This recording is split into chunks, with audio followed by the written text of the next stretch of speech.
su contexto epidemiológico, el contacto con bacilar, con un bacilífero, contexto radiológico, la radiología es patológica, y tercero, que puede haber confirmación bacteriológica o por métodos de biología molecular. Bueno, ustedes están viendo al inventor del estetoscopio, ahí está, mira, aplicando su oído sobre la pared del tórax de un enfermo desnudo. Y en su mano izquierda está manejando el estetoscopio que él ha inventado, que es un tubo de cartón o de madera en este caso, ¿no?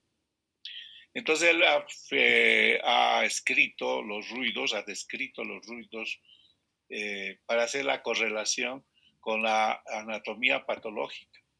Y esos ruidos representaban hechos anatomopatológicos. Por lo tanto, había correlación entre la semiología y la anatomía patológica. Esa correlación está descrita con las características de todos los ruidos pulmonares y cardíacos en ese libro que ustedes están viendo ahí, que se llama De la auscultation métier au traité du diagnostic de maladie de poumon et de corps, fundé principalmente su exploración. Entonces, ruidos cardíacos y pulmonares fundados principalmente en la exploración, o sea, en el examen físico. Eso está en el Museo del Louvre de París. En 1816 publica él. Bueno, ¿por qué traigo a colación esto? Porque él se mataba con los pacientes examinándolos desde el día hasta la noche, etcétera. Más o menos unas 12 horas él trabajando en el hospital con los pacientes. Y no un paciente, muchos pacientes. Y cuando se morían, él les hacía la autopsia. Por lo tanto, él estaba en contacto con estos bacilíferos, porque en esa época prácticamente todos los enfermos de estos hospitales donde ustedes están viendo eran tuberculosos. Fíjense la característica de la facies del paciente, ¿no es cierto? Eran tuberculosos. La siguiente. Ahí está Lenec examinando a un niño, ¿no? La siguiente. Entonces Lenec tenía ese aspecto. Entonces sus amigos le decían, tienes el mismo aspecto de tus pacientes. ¿Por qué? Porque se había infectado. Primero se infectó con tuberculosis. Y después presenta esa facies, miren, la nariz aguileña, ojos hundidos, después la mandíbula salientes, los pómulos hundidos, las pestañas elevadas, las cejas muy prominentes, etc. Esa era una facies que antiguamente se llamaba facies tísica, característica de la tuberculosis. Entonces, Teófilo René Jacinto Lenec, el inventor del estetoscopio, estaba infectado con tuberculosis y vive desde 1781 hasta 1826. ¿Cuántos años son esos? Son 45 años. 45 años. 45 años. Entonces, joven, cuando tenía 31 años, publica su libro, el libro que les he mencionado. La siguiente. Y Roberto Koch, el 24 de marzo de 1822, presenta su trabajo con el descubrimiento del bacilo de la tuberculosis. Recién en 1822. Entonces, todavía no se sabía en la época de Lenec qué era el origen de la tuberculosis, ¿no? Habían dos teorías, una teoría multicista y otra unicista. Los multicistas decían que la tuberculosis se debía a muchas causas, ¿no? A varios factores etiológicos. En cambio, los unicistas decían, no, hay que buscar el causante, es un microbio. Y entonces Roberto Koch era unicista descubre que la tuberculosis estaba producida por un solo factor, que era el Mycobacterium tuberculoso humano, la bacteria que producía la tuberculosis. Bueno, la siguiente. Ahí está el doctor Roberto Koch en su laboratorio, ya vimos esta diapositiva, sin ninguna medida de seguridad. Por lo tanto, después de la primoinfección, después de lo que se llama primoinfección, viene lo que le pasó al ENEC, la enfermedad. Y la enfermedad lo mató prácticamente pues, por sus complicaciones y él se murió de tuberculosis. Enfermó tuberculosis. Pero como no había tratamiento, no se sabía quién producía la tuberculosis, prácticamente una enfermedad mortal, terriblemente mortal. Entonces, la tuberculosis que se produce después del complejo primario se llama tuberculosis tipo adulto, o sea, es en enfermos mayores de 14 años. O sea, diciendo un concepto de tuberculosis postprimaria o tuberculosis del adulto, podríamos decir que son todas las formas de tuberculosis que se presentan después del complejo primario, después de la primoinfección o después de la tuberculosis primaria o infantil. Entonces, todas esas formas de tuberculosis se llaman tuberculosis tipo adulto, o crónica, o broncogénica, postprimaria, secundaria, de reinfección, tisis, o más simplemente tuberculosis. Es la forma prevalente, la más frecuente, la que produce contagio, produce a los bacilíferos, o sea, las personas que inician el ciclo de transmisión de la tuberculosis, ¿no? El círculo que hemos visto que tiene 3 fases, ¿no? Entonces se origina en focos apicales que quedan después de la primoinfección. En el vértice pulmonar después de la primoinfección, entonces se quedan unos nódulos que se descubren solamente a la anatomía patológica, no se descubren con la radiología. Esos nódulos se llaman nódulos de Ashop y de Simo. Y ahí hay 2 o 3 bacilitos que quedan después de que la persona sea primoinfectado, ha recibido por primera vez el bacilo de Koch, se quedan esos bacilos ahí durmientes, latentes. Bueno, con un ojo están durmiendo, pero que con el otro están despiertos. Y por lo tanto, aprovechan cualquier baja de la inmunidad del paciente para multiplicarse y producir una tuberculosis postprimaria. Tuberculosis postprimaria. Por lo tanto, el concepto, repitiendo, el concepto de tuberculosis postprimaria se llaman a todas las formas de tuberculosis que se producen después de la primoinfección del complejo primario o de la tuberculosis primaria. Hasta aquí alguna pregunta. La siguiente.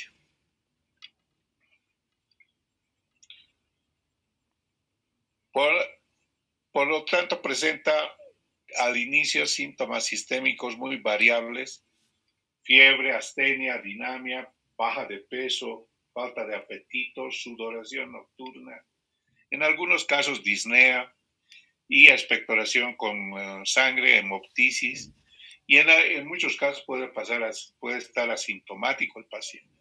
O sea, estamos hablando de una persona mayor de 14 años que ha producido su reactivación o su reinfección.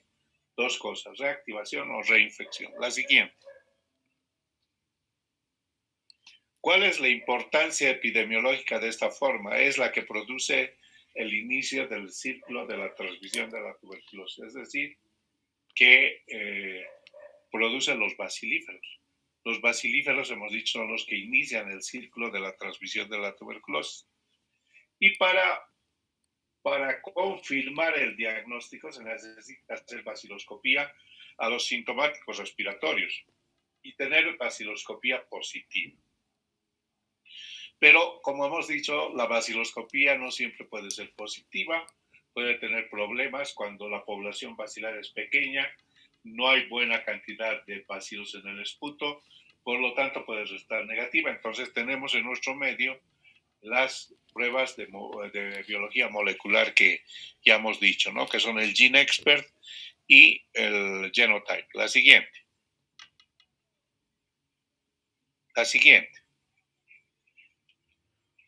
¿Por qué se afecta el pulmón en la tuberculosis? Primero porque el bacilo es, pues, aerobio estricto. Busca los órganos con mejor presión parcial de oxígeno. Y los pulmones son los órganos que tienen la presión parcial de oxígeno más importante. Por su doble circulación, también por vía hematógena, el bacilo puede localizarse, sea un foco gaseoso de prima infección, que se activan los bacilitos que quedan en los nódulos, se abre a un vaso sanguíneo y por diseminación hematógena puede llegar al pulmón. El movimiento perpetuo del órgano, perpetuamente movible, también permite que las infecciones se mantengan activas. La siguiente. La vía de ingreso es preferentemente inhalatoria y el círculo epidemiológico de la tuberculosis se produce inicialmente por los bacilíferos, es decir, por los que expectoran los bacilos a la comunidad. ¿Cuáles son los factores que predisponen al desarrollo de la enfermedad? Estados fisiológicos como el embarazo, el puerperio, la lactancia, factores genéticos, hay algunos que dicen que hay factor genético. Después hay intoxicaciones crónicas como el alcoholismo, la drogadicción, el agotamiento físico intelectual. La siguiente, las alteraciones mentales como la esquizofrenia. La siguiente, traumatismos, diabetes, neumoconiosis como la silicosis, desnutrición, hacinamiento, el VIH-Sida que baja la inmunidad. Entonces tenemos algunos problemas para el diagnóstico de esta forma, no siempre por la baciloscopía. Cuando hay, ya les he dicho, disminución del número de bacilos en el esputo. La siguiente. Crecimiento lento en el cultivo. Ustedes saben que en el método, Cintia, dime, ¿qué método de cultivo se utiliza para el bacilo de la tuberculosis? Definición Nielsen. Lowenstein-Jensen. El Lowenstein-Jensen, sí. Miriam, ¿y qué otro método sabes que hay? ¿Hay algún otro método, Miriam?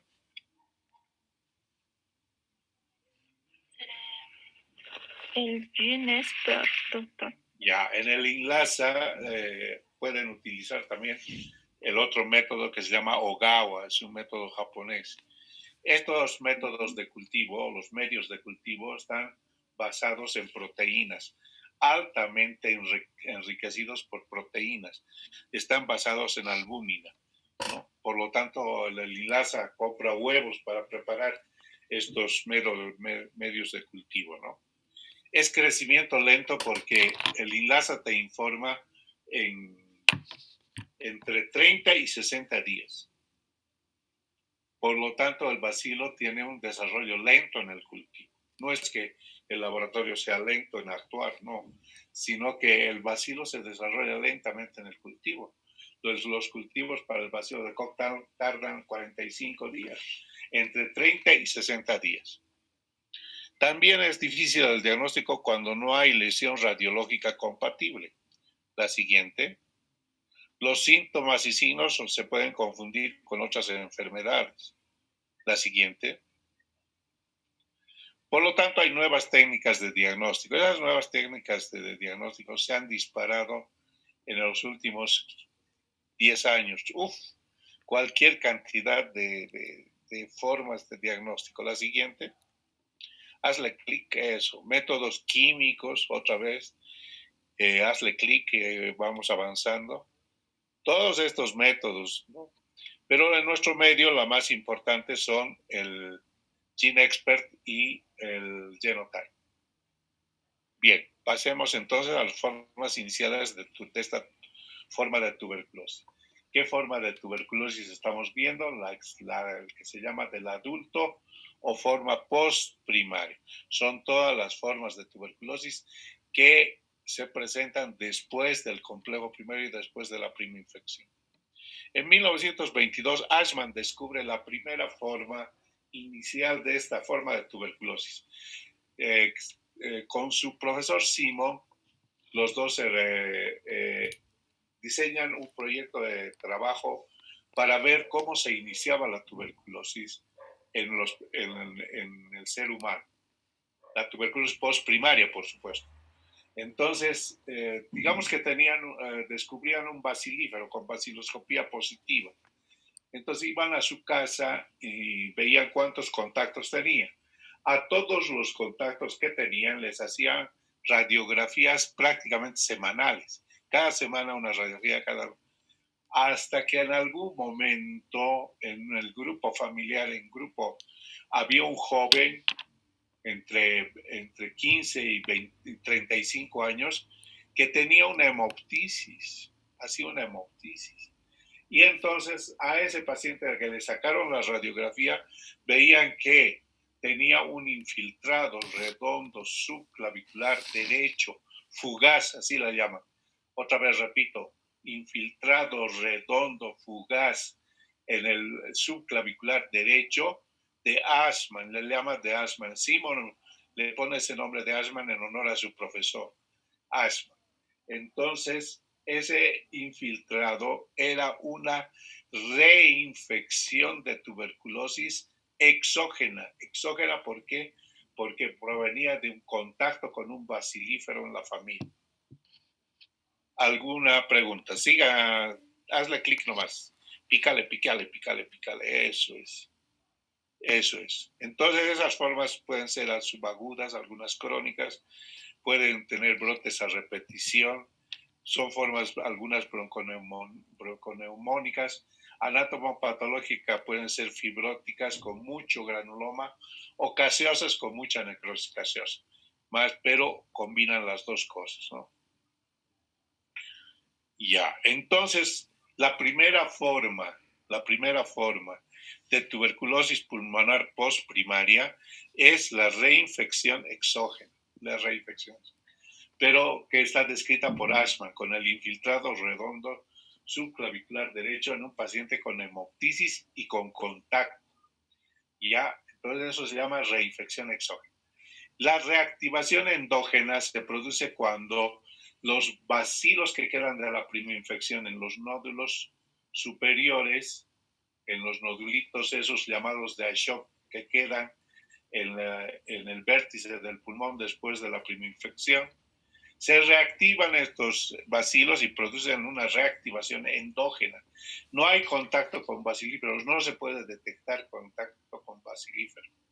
Entonces, la diferencia es esa con la reinfección exógena, ¿no? En la reinfección exógena encontramos contacto con bacilífero, hace una hemoptisis. Esa hemoptisis, por ser sorpresiva, se llama hemoptisis providencial. Y en cambio, la reactivación endógena no, el paciente comienza a bajar peso, decaer, toser, expectorar y tose más allá de 15 días, es un sintomático respiratorio, va al centro de salud más cercano a su domicilio, le hacen baciloscopía y sale positivo.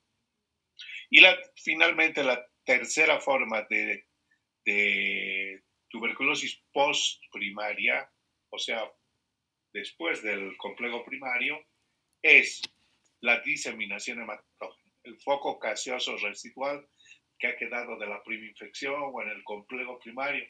Cualquier foco gaseoso se abre en un vaso sanguíneo y produce una diseminación hematógena, ya sea por una vena pulmonar o por una arteria pulmonar. La siguiente. Entonces, explicamos nuevamente para que nos quede claro. La reinfección exógena produce radiológicamente infiltrado redondo subclavicular derecho precoz de asma, descubierta en 1922 por este autor y con su profesor Simon con su profesor Ashman. Y produce hemoptisis providencial. Picale tiene contacto cercano con bacilífero. Al principio la baciloscopía es negativa. Picale. Ahora, la reactivación endógena es una reactivación de los nódulos que quedan en los lóbulos superiores por baja de la inmunidad, formación de cavernas, la siguiente. Vaciloscopía es positiva, siempre. Y la tuberculosis hematógena, que es la apertura de un foco gaseoso pulmonar en un vaso sanguíneo. Si se abre en una vena pulmonar, la diseminación es generalizada, produce una siembra tuberculosa generalizada muy grave, que generalmente se hospitalizan los pacientes para atenderlos y están totalmente inmunodeprimidos. La apertura en una arteria pulmonar, la diseminación se hace solo en la arteria, perdón, en los pulmones, no se distribuye hacia otros órganos. Cuando se abre en una vena, sí, incluso produce meningitis y encefalitis. Pero en cambio, la apertura en una arteria pulmonar localiza la enfermedad miliar o la diseminación hematógena solo en los pulmones. Pero siempre los pacientes están en muy mal estado general. La siguiente.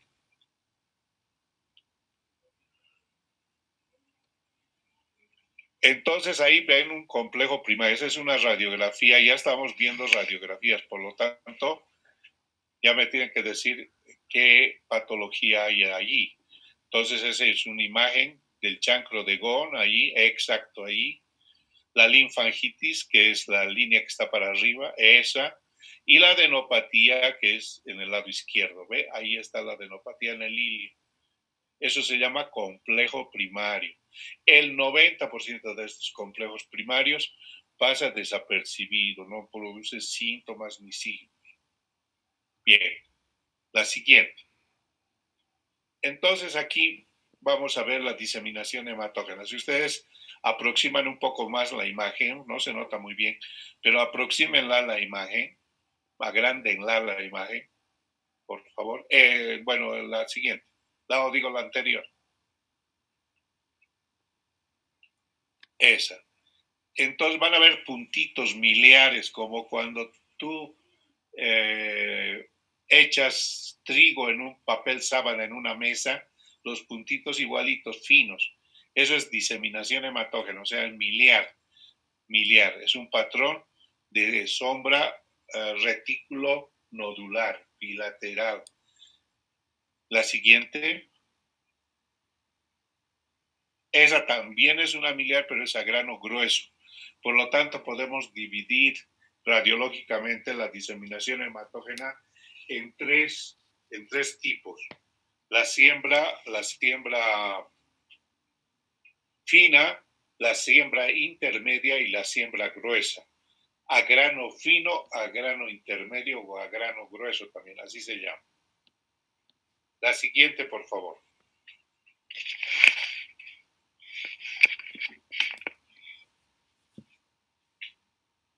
¿Qué sería esto? ¿Qué formas de tuberculosis postprimaria sería? A ver, alguno de ustedes. La cavitaria.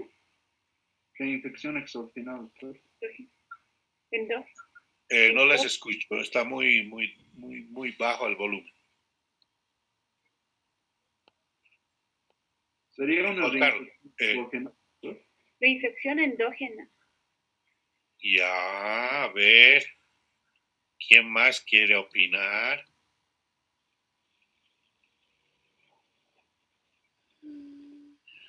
¿Dónde está la lesión? Señala a ver la lesión con tu flechita. Ahí, arriba, más arriba, todo eso.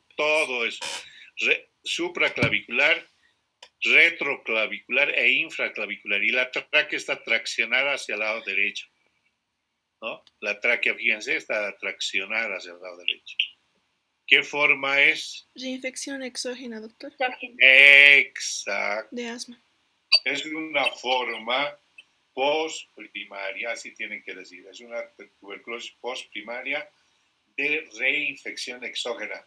El infiltrado redondo subclavicular derecho de asma se ha cavitado, se ha hecho caverna, ha destruido el pulmoncito y ha producido eso. Entonces es una reinfección exógena. que al interrogatorio, ¿qué es lo más importante que debemos determinar en este paciente? Si tiene contacto con personas que sean sintomáticas. Exacto, que está en tratamiento, o sea, bacilífero, ¿no? Contacto. ¿Qué síntoma más ha tenido este paciente? ¿Qué síntoma ha tenido?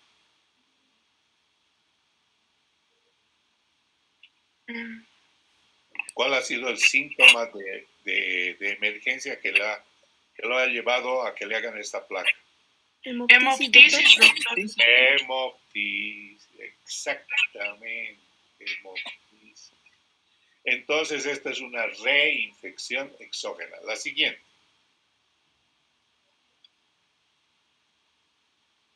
Ya, esa forma, ¿quién me dice de tuberculosis qué es?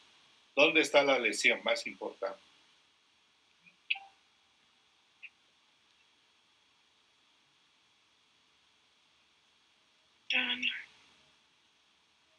Esa sería una reactivación endógena, doctor. Es una reinfección exógena, exacto. Se ha cavitado igual y este paciente ha presentado hemoptisis. La baciloscopía ha salido negativa, pero por radiología y por contacto con el bacilífero le han iniciado tratamiento para la tuberculosis. Puede hacerse baciloscópicamente positiva en el curso del tiempo, ¿no? Pasa la hemoptisis, unos 8 días, el paciente ya ha mejorado de la hemoptisis, no está sangrando, le hacemos baciloscopía y se ha cavitado, entonces podemos tener baciloscopía positiva recién después, ¿no? Después de unos días. La siguiente, esa es una tuberculosis cavitaria bilateral, fíjense, a la anatomía patológica. Entonces, esa es una reactivación endógena. Reactivación endógena. ¿Qué les parece? Ya esa clasificación ya no sirve, está muy pasada. No, ya no se la toma en cuenta. La siguiente. Entonces, puede haber problemas que agraven el pronóstico de la tuberculosis. Hemos dicho que es curable en el 100% de los casos. Pero cuando el diagnóstico es tardío, cuando hay resistencia bacteriana, cuando no se hacen buenos tratamientos, el pronóstico de la tuberculosis se agrava, ¿no? Cuando hay insuficiente cooperación del enfermo, desnutrición, alcoholismo, asociación a otras enfermedades como la diabetes y condiciones que disminuyan la inmunidad como el VIH-Sida. Esto agrava el pronóstico de la tuberculosis. La siguiente.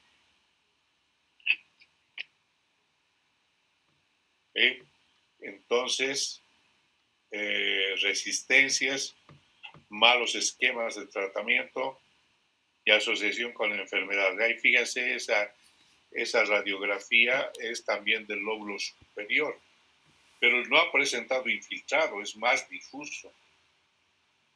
Y la baciloscopía ha salido positiva directamente. El paciente no ha enfermado, no ha estado en contacto con bacilífero y no ha tenido hemoptisis, por lo tanto eso es una reactivación endógena, que se activa también en el lóbulo superior derecho. O sea, radiológicamente podría ser, pero clínicamente ya descarta la posibilidad, ¿no? La siguiente. Bueno, el impacto de la infección por VIH, SIDA y tuberculosis ha empeorado, digamos, las condiciones epidemiológicas de la enfermedad.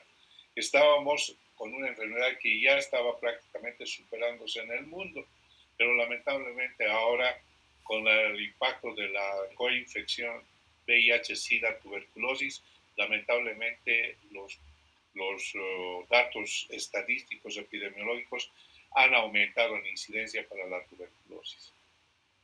La siguiente.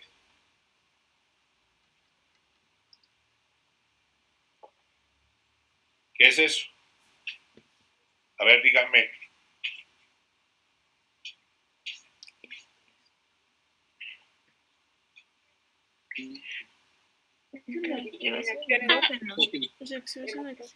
Reinfección exógena, doctor. Por eso les digo, que tienen que ver radiografías. A partir de ahora vamos a ver radiografías. Exactamente, está señalando lo que es. Anaí, a ver, entonces, ¿qué es para ti esto? Una reactivación exógena, doctor, porque se puede ver una caverna y lo más probable es que haya tenido hemoptisis. Exacto. Además está en el lóbulo superior infraclavicular. Exacto, ha tenido hemoptisis, entonces no es reactivación, es reinfección. Una cosa es reinfectarse y otra cosa es reactivarse. Reinfección quiere decir que de afuera un bacilífero nos ha transmitido bacilo. Reinfección. Y reactivación es que nuestros bacilos que estaban en los nódulos se han reactivado. ¿Ya? Los tienen que distinguir bien entre reactivación y reinfección.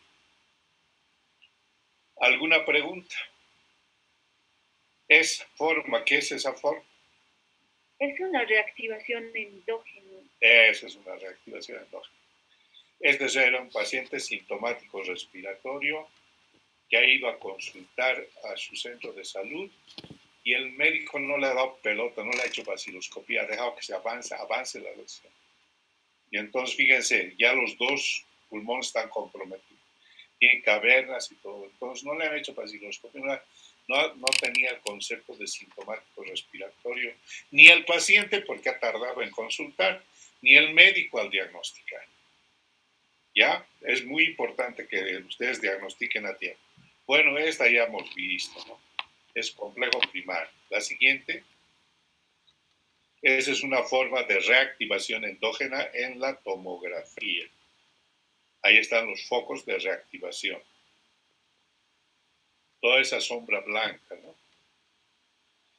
Ahora, la diseminación no solamente puede ser a sangre, ¿no?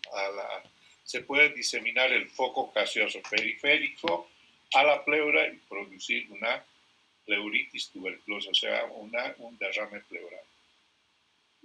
Ese es un derrame pleural tuberculoso. ¿Eso qué es? Se ven puntitos bilaterales. Entonces, ¿qué es? Diseminación hematógena. Biliar o siembra hematógena. Siembra hematógena. Si es solamente pulmonar, se ha abierto a un vaso pulmonar, es decir, a una arteria pulmonar. Si se abre a una vena pulmonar, se disemina prácticamente todos los órganos y lo más lamentable es que llega al cerebro y puede llegar a las meninges, produciendo meningitis y encefalitis tuberculosa. La siguiente. Ahí está un nódulo, fíjense, subclavicular derecho de asma con hemoptisis. La siguiente. Esa es es un paciente que ha tardado en consultar, el médico no ha tomado en cuenta el sintomático respiratorio, le ha dicho, no, es una gripecita nomás, toma jarabito, ponte una penicilina, etcétera, y seguía tosiendo, expectorando. ¿Y qué es lo más lamentable en estos casos? Es que son bacilíferos y están distribuyendo la enfermedad en toda la comunidad, a sus familiares y a sus amigos. Por lo tanto, ese es un bacilífero. Ha perdido el pulmón derecho prácticamente. La siguiente. Esos también son bacilíferos. No, mentira, no son. Esos son estudiantes de medicina que ahorita ya son médicos, incluso ahí hay dos muchachas que ahorita son grandes profesionales, son docentes de la facultad de medicina. Ya han debido reconocerla a alguien ahí al principio. Ya, ese es el paciente que ha perdido el pulmón derecho. Tiene que internarse en el tórax, fíjense, que está con oxígeno. ¿Por qué? Porque está respirando con un solo pulmón. ¿De quién es la culpa? ¿De quién? Pues el paciente que no sabía que debía haber consultado temprano cuando estaba tosiendo y expectorando, consultar para que le hagan vaciloscopía. Y el médico, porque cuando ha llegado a tosiendo y expectorando más allá de 15 días, no ha tenido la capacidad o se ha olvidado que el doctor Ordóñez en cuarto año le ha enseñado que toda persona mayor de 15 años que tose y expectora en Bolivia es altamente sospechosa de tuberculosis y tiene que hacerse 2 vaciloscopías. Dos vaciloscopías. Doctor, nos queda menos de un minuto. Ya hemos terminado. Hemos terminado, chicos.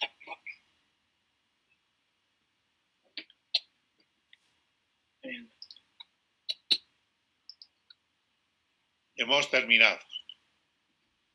Entonces nos vemos mañana.